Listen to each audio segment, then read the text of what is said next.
नमस्कार, आप देख रहे हैं SMP झारखंड न्यूज। हकीकत है तो दिखेगा। आइए बढ़ते हैं आज की खबर की तरफ। चाइना को लेकर के जिस तरह से अभी देश में हालात बने हुए हैं, कहीं ना कहीं ये गंभीर मामला बनते जा रहा है, चाहे वो चाइना के कोई वस्तु हो या उसके ऐप हो। अब ये कहीं ना कहीं बातें अब राजनीतिक गलियारों तक पहुंच चुकी है। इस मुद्दे को लेकर के राजनयिक पार्टियों के सुप्रीमो से भी और झारखंड के मुख्यमंत्री से भी मीडिया ने कुछ सवाल किए हैं उसको लेकर के, और कोल ब्लॉक आवंटन को लेकर के भी बातें लगातार अब उठ रही हैं। जैसा कि आपको ज्ञात है, झारखंड के मुख्यमंत्री ने आज से 2 दिन पहले ही कहा है कि इस मामले को लेकर के हम अब माननीय उच्च न्यायालय हम जाएंगे। तो आज सारे विषयों को लेकर के झारखंड के मुख्यमंत्री ने और आजसू सुप्रीमो सुदेश महतो ने क्या कहा है, हम आइए बढ़ते हैं आज के इस रिपोर्ट की तरफ और सुनते हैं कि झारखंड के मुख्यमंत्री ने और आजसू सुप्रीमो ने क्या कहा और चाइना को लेकर के राजनीतिक पार्टियों का और झारखंड के मुख्यमंत्री का इस मुद्दे पे क्या कहना है। कोल ब्लॉक चूंकि ये 2 तरह के, एक तो राज्य की संपत्ति और एक सेंट्रल गवर्नमेंट के साथ मिलके हमारा एक संपत्ति के रूप में इसको हम देखते हैं। भारत सरकार समय समय पर ऐसे निर्णय लेते हैं। राज्य सरकार अपना पक्ष की बात करने का हक है राज्य सरकार को अपनी बात करनी चाहिए, टेबल डिस्कस होना चाहिए। ये कोर्ट जाना वो एक मध्यस्थता के लिए हम लोग जाते हैं। आदरणीय उच्च न्यायालय के लिए गए तो मध्यस्थता के लिए गए। हमें पूर्णतः इस पर भारत के कोल मंत्रालय के साथ अपने और अपने प्रदेश के हितों पर चर्चा करनी चाहिए। कोरोना का बहाना, ये संक्रमण का बहाना बहुत दिनों तक नहीं चले। सरकार को अपने वायदे पूरे करने होंगे और सरकार को आगे आना होगा। सरकार की घोषणाओं पर समर्थन है, सरकार के पूरे गुट को समर्थन मिला है। उस समर्थन को आधार जो बना था, उस आधार और वायदे को पूरा करना होगा। चलने का जो एक आधार बना हुआ है कि विरोध और विरोध के मानक को केवल यथावत रूप से मनुष्य के यहाँ तक, लोगों के यहाँ तक पहुँचाइए और उनके मन में इसका गाढ़ा छाप छोड़िए। मैं तो पॉजिटिव करता हूं कि इस वर्तमान हालात को निपटने के लिए मानवीय मूल्यों को सुरक्षित रखते हुए कैसे हम इसका विकल्प में जा सकते हैं। हम निरंतर की सोचते हैं, हम विकल्पों पर विचार करते हैं। सुधीर जी, केवल यही काम चुनाव से चुनाव के बीच के जवाबदेही देखो, जिसके लिए वोट लेते हैं, जिसकी जवाबदेही ली उसकी जवाबदेही निभाएंगे। चुनाव आएगा, निर्णय होगा। एनडीए गठबंधन के साथ अभी मैंने उसी दिन कहा था कि हम लोगों ने ये राज्यसभा में निश्चित संयुक्त रूप से हम सभी लोगों ने प्रयास किया है। भविष्य में इस गठबंधन की नींव कितनी मजबूत होगी उसके पॉलिटिकल डायलॉग्स के समय आ रहे हैं। आपने 10-12 घरानों की बात कही और एक बात आपने पॉइंट किया कि चंदा लेना पड़ा जो है नहीं, आप देखो कभी आपात स्थिति में देखो लेना पड़ा नहीं, ये एक पहली बार नहीं है। कभी भी देश के अंदर, राज्य के अंदर आपात स्थिति आती है तो सहयोग की अपील किया जाता है। तो हमें ये देखना होगा कि हमारा पूंजी क्या है। क्या हम अपने प्रदेश को 1 साल, 1.5 साल, 6 महीना के लिए हम जितने भी कार्यक्रम चलाते हैं उसके लिए हमारा जमा पूंजी निश्चित रूप से कम है, तब हम अपील करते हैं। हम प्राइवेट लिमिटेड में हम लोग चले गए विश्व की जिस तरह गति देने के लिए। पहले तो संस्थाएं होती थी गवर्नमेंट की, जैसे मान लो माइनिंग में कोल इंडिया संस्था हुआ करता था जो सप्लाई करता था सीधे पावर प्लांट को। ये कहीं ना कहीं इसमें कोई कमी आई, मूल्यांकन करना होगा। कोल इंडिया इसीलिए बना था कि खनन करे और खनन करके इसका उपयोग हम लोग बिजली उत्पादन में करेंगे। जब ये प्रक्रिया में अंतर आया तब प्राइवेट का एंट्री होता है और प्राइवेट एंट्री करके अभी काम प्रारंभ कर रहे हैं। तो हमें देखना है। मैं इसीलिए कहा कि जब हम काम करते करते इसको इस रूप से लिख सकते हैं कि आपके घर में काम करते करते आप एक हेड हैं घर के, संचालन करते हैं, 5 लोगों को नौकरी आप अपने चैनल में दे के रखे हैं। तो ऐसा तो नहीं कभी मालिक से आगे निकल जाए चैनल जो चलाने वाला। ये उसी तरह की व्यवस्था होगी कि मूलतः जो आपका संस्था है, संस्था का नेतृत्व में जो लोग काम करते हैं वो मजबूत होना चाहिए। एक जब 86 की कल्पना थी तो युद्ध का कल्पना ये था कि प्रदेश की इस संयुक्त बिहार से इस प्रदेश को स्वतंत्र करना, आज़ाद करना, एक विचारधारा का एक स्वतंत्र पैमाने पर स्थापित करना उसका मूल उद्देश्य था। स्टेट मूल फोकस था। आज के दिन में जो उद्देश्य है वो स्टेट की कल्पनाओं को धरातल पर आधारित करना, ये बड़ा उद्देश्य है। क्या लगता है आपको सरकारों का आभार व्यक्त करता हूँ, धन्यवाद देता हूँ कि भारत को आत्मनिर्भर बनने का, मैं अभी जितनी भी बातें कहा कि नए विकल्प तलाशने होंगे और आत्मनिर्भर बनने की ही पहल पर जोर दे रहे हैं। लगभग यही बातें आज से जब आज़ादी के बाद, आज़ादी के समय आदरणीय महात्मा गांधी जी ने कहा आत्मनिर्भर बनो की वो अपील आज इतने वर्षों के बाद पुनर्जीवित फिर से हुई है।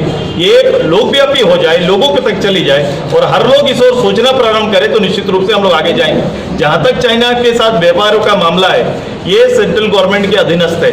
ये व्यापार उनको किस रूप से करना है, कितना करना है, क्योंकि उन्होंने एक संदेश दिया, 2 रेल के कॉन्ट्रैक्ट समाप्त करें और समाप्त करके संदेश दिया कि भविष्य में हमें किस ओर जाना है। हम चाहेंगे कि इसमें वो आगे बढ़ेंगे तो पूरा देश उनके साथ आगे बढ़ेगा।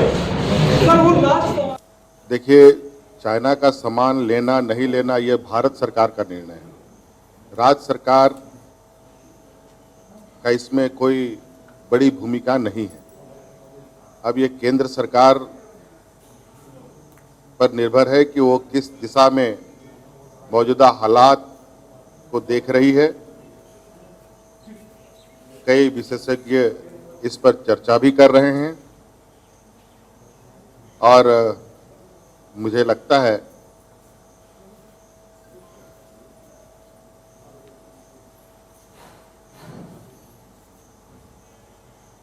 कि कई चीजें एक साथ जुड़ी हुई हैं। आज आप चाइना के सामान का बहिष्कार करेंगे, कल नेपाल के सामान का बहिष्कार करेंगे, कल और अन्य देशों का कोई सामान आएगा तो उसका बहिष्कार करेंगे किसका किसका बहिष्कार।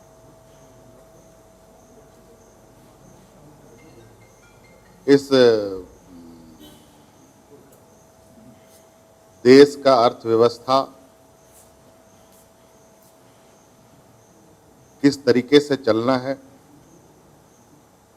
ये तो मोटा मोटी भारत सरकार ही मुख्य भूमिका में है। जीएसटी इम्पोज करने के बाद तो राज्य सरकार की आर्थिक गतिविधि करने की जो क्षमता थी वो तो पहले ही समाप्त कर ली गई। और आज सीमा पर जो तनाव है, एक सीमा पर तनाव नहीं है, कई सीमाओं पर तनाव है, लेकिन चर्चा एक ही सीमा की हो रही है। अब इस विषय पर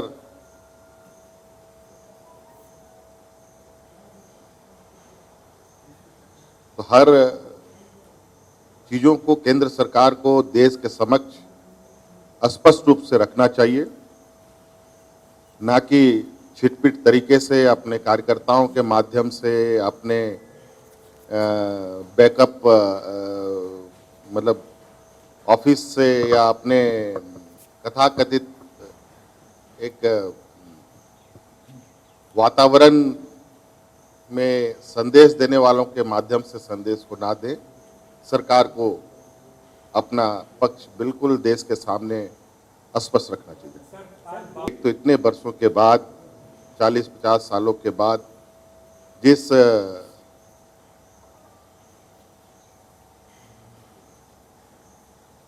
प्रथा को अपने उस प्रथा से बाहर निकलकर लोग अपने अधिकार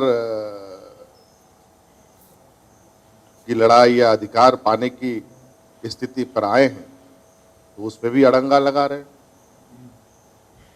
आखिर ये बता क्यों नहीं रहे कि इसके पीछे का जो मूल षड्यंत्र है वो क्या है। आज इनको कुछ नहीं मिलता है तो पूर्व की सरकार का रोना रोते हैं। आप लोग क्या कर रहे हैं? आज देश की अर्थव्यवस्था क्यों ध्वस्त है? आज कितने लोगों का रोजगार छीना जा चुका है। आज कितने उद्योग धंधे बंद हैं। आज कितने लोगों के घर के चूल्हे नहीं जल रहे हैं। ये उनको बताना चाहिए। आज इनके निर्णयों से लोगों की जानें क्यों जा रही हैं, ये उनको बताना चाहिए। हमारे यहाँ भारत सरकार के ही उपक्रम बड़े पैमाने पर खनन कार्य में लगे, क्या उनका विस्थापन की समस्या का समाधान हो चुका? क्या विस्थापितों को अभी भी उनका अधिकारों से इन लोगों ने वंचित नहीं किया? ऐसे कई चीजें, क्या पर्यावरण को इन लोगों ने दूषित नहीं किया? आज क्या हमारे राज्य के लोग लाल पानी काला पानी पीने पर मजबूर नहीं हुए? आज माइनिंग क्षेत्र में सबसे अधिक बीमारियां हैं।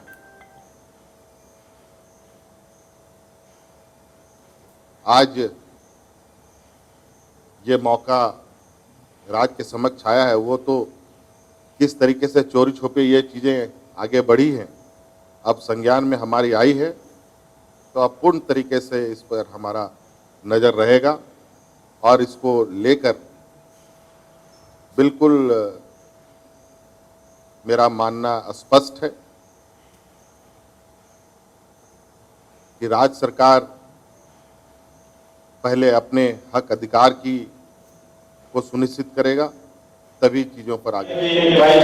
आपके लिए गोल्डन कार्ड की व्यवस्था की है ताकि आप अगर आप बीमार होते हैं तो आप जाके तुरंत इलाज करा पाएंगे। ये लगातार चल रहा है, ये चलती है समय समय पर भारत सरकार राज्य सरकार के अंदर कई तरह की योजनाएं चलती हैं। सिस्टम के कारण आम लोगों के लिए योजना सहज नहीं हो पाता है। पहले इन योजनाओं को सहज किया जाए ताकि लोग सीधे तौर पर अस्पतालों का लाभ ले सके, कार्ड का उपयोग कर सके और उसका मूल्यांकन भी होना चाहिए। मूल्यांकन भी आप करिए, लेकिन ये ध्यान रहे, हम लोग ये सभी लोग मानते हैं ये सब का बीमारी का मूलतः जड़ पानी और भोजन है, ये यहीं से प्रारंभ होता है। तो शुद्ध जल लोगों को मिले इसको सुनिश्चित करना चाहिए।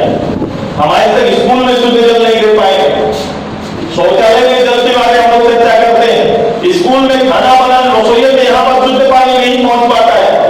जो बच्चे अभी स्कूल में पढ़ते हैं अच्छा भोजन कार्यक्रम चल रहे हैं, लेकिन कहीं पर भी अच्छा पानी उनके लिए उपलब्ध है ऐसा नहीं। शौचालय में पानी है जिसका उपलब्ध नहीं, पीने के लिए अच्छा पानी है जिसका उपलब्ध नहीं। तो इस पर केंद्रित होना पड़ेगा कि भविष्य में हम बीमारी के ग्रस्त ना हो जाए, बीमार ना हो जाए, इसकी तैयारी भी तो करनी पड़ेगी। जो दिवस कल हम लोग ने मनाया, निरोग रहने का संकल्प किया, लेकिन निरोग का पहला आधार तो पानी और भोजन है। पौष्टिक आहार उनको जाना चाहिए। अभी हॉस्पिटल में जो अभी संक्रमण से लड़ने का कोई दवा तो आया नहीं, लेकिन लोग बीमार हो रहे हैं, टेस्ट करा रहे हैं, जान रहे हैं कि हम बीमार हो गए, हॉस्पिटल जा रहे हैं और एक प्रोजेक्ट क्षमता को, शरीर की क्षमता को बढ़ाने का प्रयास कर रहे हैं डॉक्टर, कहीं तो है हॉस्पिटल में, और लोग उस क्षमता को बढ़ाते फिर वापस आ रहे हैं, निरोग होकर मुक्ति, उस रोग से मुक्ति पाकर वापस आ गए। हमें ये तैयारी करनी है कि ये क्षमता हर शरीर में रहे, ये तैयारी भविष्य के लिए करना है ताकि लोग निरोग रह पाए। पहला तो बीमारी ना आए, और बीमारी आए तो उससे मुकाबला करने की क्षमता शरीर में हो, ये आधार की करनी चाहिए। इस आधार पर रणनीति स्वास्थ्य विभाग को बनाना चाहिए, कल्पनाओं पर हम सभी लोगों को बल देना चाहिए। मैं आज के इस महत्वपूर्ण दिन में, चूंकि आज का दिन और पूरा फोकस इसी आधार पर है, मैंने कुछ गुणात्मक बदलाव की ओर पहल किया है। मैं ये देख रहा हूं कि इस प्रदेश के अंदर ये जवाबदेही न केवल राजनेताओं का, मैं प्रदेश के सभी नौजवानों से मैं आग्रह करता हूं कि ये लड़ाई केवल किसी पद पे आकर, केवल मुखिया से लेकर मुख्यमंत्री तक केवल ये लड़ाई नहीं है। एक नौजवान के रूप में भी अपने दायित्व को और झारखंड के अंदर झारखंड की विचारधारा को हमेशा चिंता रखकर अपनी पढ़ाई और अपने क्रम में ये विषय हमेशा ढलकर यही संकल्प लेने का आज का दिन है। आइए, ये बदले हुए परिस्थिति में, बदले हुए परिवेश में हर क्षण एक नया मौका देता है, एक अवसर होता है। इस वर्तमान अवसर को हम अपने प्रदेश के हित में कैसे समर्पित कर पाए, यही पॉलिटिकल कार्यक्रम होना चाहिए, यही संकल्प होना चाहिए, यही राजनीति होना चाहिए। मैं हमेशा आरोप प्रत्यारोप के दौर से विकल्पों पर ज्यादा जोर देता हूँ। ये मेरे अपनी राजनीतिक परिपाटी का एक सबसे बड़ा हिस्सा है। मैं प्रदेश के लिए, चूंकि मेरा इस प्रदेश में न केवल मैं पार्टी का बल्कि प्रदेश का नेतृत्व करते हैं, तो प्रदेश के विषयों के साथ, देश के विषयों के साथ अपने को जोड़ के रखना और उसके साथ राजनेताओं को नए विकल्प की ओर जाना, नई सोच की ओर जाना, और बीच में अपनी जो पूरी व्यवस्था है उसमें कैसे अपने आप को उभार के सामने ला पाए, इसकी तैयारी हम सभी लोगों को मिलकर करनी चाहिए। आइए, इस सूचना के तंत्र के माध्यम से संकल्प दिवस में मैं से लेकर इस प्रदेश के सभी संगठन के कार्यकर्ता, पदाधिकारी से लेकर आवाम तक, क्योंकि मैंने इसको केवल कार्यकर्ताओं तक आज के कार्यक्रम को सीमित नहीं रखा। जो मेरा प्रयास है, जो मेरी बातें हैं, वो केवल मेरे पार्टी के पदाधिकारियों के लिए नहीं, मेरी ये सोच के रूप में आम जनता के डोमेन में ये मेरा विषय है।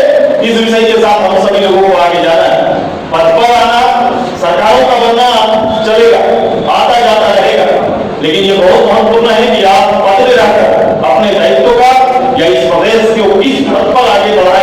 जिस ओर ले गए इसका चिंतन हमेशा मूल्यांकन होते रहेगा। उस 22 जून की घटना का मूल्यांकन आज 34 वर्ष के बाद भी हम इस रूप से कर रहे हैं। उसी तरह वर्तमान का भी मूल्यांकन भविष्य में किया जाएगा। इस आधार पर हम सभी लोगों को काम करना है। आइए इस नए परिवेश में खुद को सुरक्षित रखें, इस राज्य और देश को सुरक्षित रखने का प्रण लेते हुए अपनी बात को शेष करता हूं। आप सभी को बहुत बहुत धन्यवाद, बहुत बहुत आभार। तो अपना ख्याल रखें, क्योंकि आपसे हैं हम। लेटेस्ट अपडेट के लिए चैनल को सब्सक्राइब, शेयर, लाइक करना ना भूलें और बेल आइकन का बटन जरूर दबाएं ताकि आपको लेटेस्ट अपडेट मिलता रहे। धन्यवाद। जय हिंद।